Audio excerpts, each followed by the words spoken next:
If I'm Bob Iger, you know what we're doing? Emergency meeting. We're putting Snow White on hold for 2 years, and guess what? Smart. Pay her a couple $1,000,000, go away. We're going to bring another person to play this role. It has proven to be Disney's worst investment ever in the history of Disney investments. I mean, they've gone through various scandals with this girl, but because she has this underlying anger and hatred in her that always has to take it like one step too far, essentially implying that it's wrong and backwards and it's not 1937, whatever. That was like her initial spree, and everyone was like, okay, do you want to be Snow White or do you hate Snow White? Do you want to destroy Snow White? Trump wins, and Rachel decides to go on really just a psychopathic, demented rant. Was Disney's $100 million Snow White remake doomed before it even began? From the moment casting announcements dropped, whispers of trouble followed, but no one could have predicted the firestorm ignited by the film's own star, Rachel Zegler.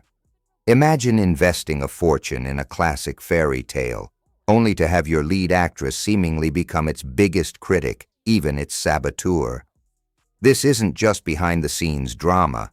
It's a full-blown PR meltdown, and it all centers around a princess who dared to voice her very modern opinions about a timeless story. They've been in a full meltdown about this girl for a couple of years now, and how they had her tweet out like a little, "Yay, Snow White, can't wait, so excited, I love to play her."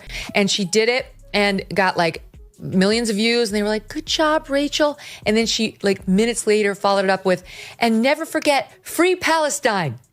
This is just like a few months after 10/7.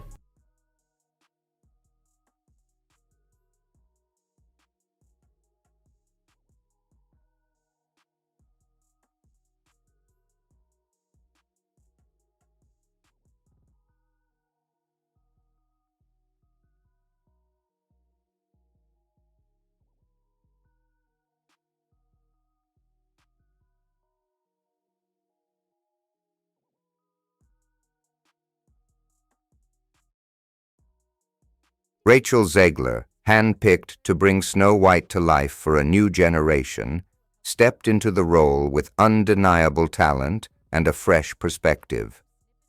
But it wasn't long before that perspective sparked a massive controversy. Instead of echoing the usual Disney princess enthusiasm, Zegler made headlines for openly criticizing the original animated film. She confessed to hating the 1937 classic, mocked the very concept of a prince and fairy tale romance, and dismissed the story's focus on love as outdated and irrelevant. In her view, Snow White needed a serious 21st century makeover, one that prioritized female empowerment over, well, finding your Prince Charming. She essentially painted the original as weak, passive, and in desperate need of a feminist awakening. But these weren't just off-the-cuff remarks. They were repeated, amplified, and ultimately deeply divisive.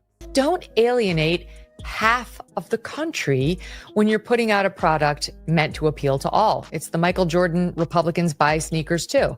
One of the 18 hours I am in the Snow White dress, I expect to get paid. If it's 18 hours, I want 18 hours of pay. I'm sure she got underpaid as a Disney lead actress. If she got paid for 17 instead of 18 on her multi-million-dollar salary, which is not calculated by the hour. Those comments didn't land softly in the enchanted forest of Disney fandom. Instead, they detonated like a poisoned apple. Fans, many of whom grew up cherishing the original Snow White, felt blindsided and frankly insulted. Accusations flew, ungrateful, disrespectful, arrogant, even that she hated Snow White.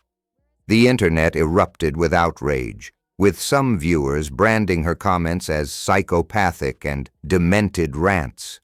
Social media became a battleground, with every interview clip and past statement dissected and debated. The dream casting quickly morphed into a PR nightmare, and the initial excitement surrounding the remake curdled into widespread skepticism and even hostility. But this wasn't just online chatter fading into the background. It was a full-scale firestorm threatening to engulf the entire production.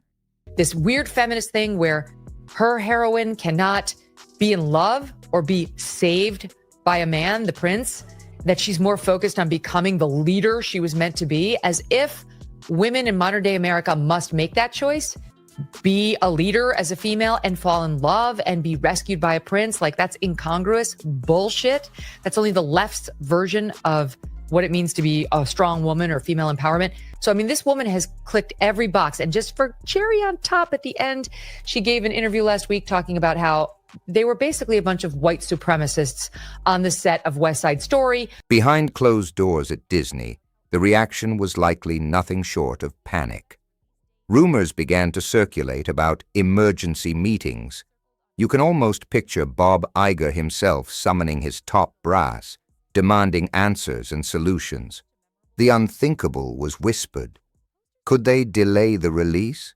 Could they, even in a desperate move, consider recasting? The studio had poured immense resources into this project, envisioning it as another blockbuster in their live-action remake empire. But suddenly their star, the face of their film, seemed to be actively undermining its success. The pressure was immense, the stakes astronomical, and the question hung heavy in the air. Could Disney salvage this fairy tale gone awry? Where Steven Spielberg and co. were demanding that she prove how Latina she really is, since her name doesn't sound Latina, and she was angrily saying, did I have to bring in my little abuelita for you to believe that I was Latina? That's her thanks to Steven Spielberg, who discovered her and made her. So she's an ingrate, she's annoying, and I think she's probably two and done. And if she hadn't have opened her mouth, I think that this movie might have done well. They might have just been able to ride on the hopium of the movie and some well-cut trailers, and people would have paid to go see it, and then it would have fallen off when people knew it was garbage. Why did Zegler's comments trigger such a fierce backlash? It wasn't just about defending a beloved cartoon. It tapped into a much larger, more volatile cultural conversation, the so-called wokeification of classic stories. Accusations that Disney was prioritizing modern agendas over timeless storytelling principles began to dominate the narrative. The changes made to the remake, a reduced focus on romance, a heroine driven by leadership ambitions, and a reimagining of the Seven Dwarfs were all thrown under the spotlight of suspicion. Critics argued that Disney was sacrificing the original's charm and heart in pursuit of contemporary trends, alienating longtime fans in the process. The "Go Woke, Go Broke" mantra resurfaced, casting a shadow over the film's financial prospects and fueling fears that Disney was losing its way by prioritizing ideology over entertainment. Rachel Zegler made it so hateable that you really sabotaged and took hundreds of millions of dollars from the studio. I don't know how anyone would ever want to go into business with her ever again. There's a big focus on her love story with a guy who literally stalks her. Yeah. Weird. Super weird. So we didn't do that this time. I'm sure a lot of people will assume it's a love story just because, like, we cast a guy in the movie. Right. Andrew Burnap, great dude. In the face of mounting criticism, did Zegler attempt to walk back her statements? Did Disney's PR machine swing into action to smooth things over? The answer is complicated. While there were attempts to clarify her position, emphasizing her deep respect for Disney and her genuine enthusiasm for the role, many perceived these efforts as damage control, lacking sincerity, or even backfiring. Some pointed to a perceived lack of genuine apology or retraction of her more controversial statements. Adding fuel to the fire, some pointed to other public statements, like a seemingly unrelated Free Palestine post shortly after initial controversies, as evidence of a pattern of provocative and potentially alienating communication. Instead of calming the waters, each attempt at PR seemed to further entrench the negative perception, leaving many to wonder if the damage was already irreparable. Yes, Gal Gadot. Gadot, whatever. Gadot. I She's- mean, what? yeah. Wow.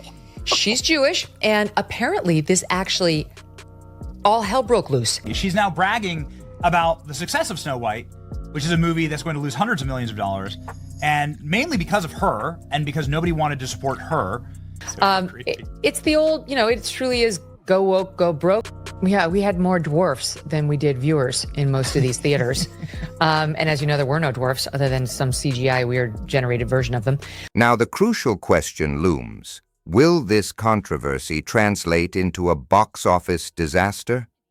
With the release date circled on the calendar, industry analysts are watching closely. The financial implications are staggering. A flop of this magnitude could cost Disney hundreds of millions, not to mention the reputational damage. Beyond the immediate losses, the long-term impact on Zegler's career and Disney's future approach to remakes hangs in the balance. Will audiences be able to separate the art from the artist, or will the negativity surrounding Zegler's comments poison the well for the entire film?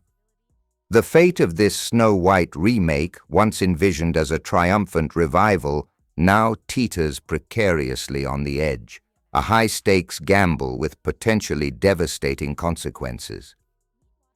It's really not about the love story at all, which is really, really wonderful. And whether or not she finds love along the way is anybody's guess until 2024.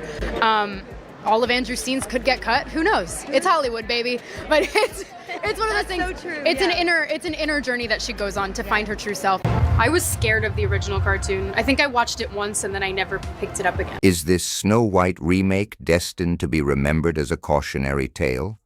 A symbol of Hollywood hubris, or a misjudged attempt at modernization? The controversy surrounding Rachel Zegler and her outspoken views has undeniably cast a long shadow over Disney's latest fairy tale venture. It raises fundamental questions about how beloved stories should be adapted for a modern audience, the responsibility of actors in promoting their projects, and the delicate balance between creative vision and fan expectations. Whether this film ultimately soars or sinks, one thing is certain.